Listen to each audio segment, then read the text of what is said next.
সুন্নত পালন করলেন গান বাজিয়ে, আপনার জন্য আমার বিল্ডিংটা ভেঙে পড়বে। বলে রাখি, ছাড়বো না, ছাড়বো না।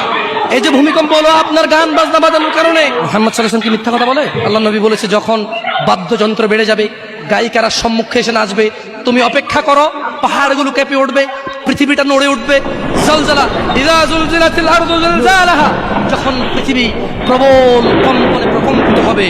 ওয়া খরাজাতিল আরদু আসকালাহা, যখন এই মাটি তার ভিতরে যা আছে একদম লাথি মেরে বের করে দেবে, লাশ হোক আর যাই হোক, মাটি বলবে যে বেরো, বের হো আমার থেকে, বের হো, আমি তোর আর কাউকে রাখবো না। আপনি গান শোনেন, আমি শুনি না। আপনি গান বাজান, আমি বাজাই না। যখন চিটাগং নড়ে উঠলো ভূমিকম্পে, আপনার বাড়ির সাথে আমার বাড়িটাও নড়ছে। বন্ধ করেন এই জুলুম আমাদের উপর। আল্লাহর দিকে তাকিয়ে বন্ধ করেন, আল্লাহর দিকে তাকিয়ে বন্ধ করেন। আপনার বাড়িটা যদি ভেঙে ফেলার ইচ্ছা, বুলডোজার এনে ভেঙে ফেলেন, কেউ ধরবে? কেউ জিজ্ঞেস করবে আপনাকে? আপনি গান বাজনা শুনে এভাবে পৃথিবীতে বিপর্যয় নিয়ে আসতেছেন। ইত্তাকিল্লাহ হাক্কা তুকাতিহ, আল্লাহকে ভয় করেন যেভাবে ভয় করা উচিত।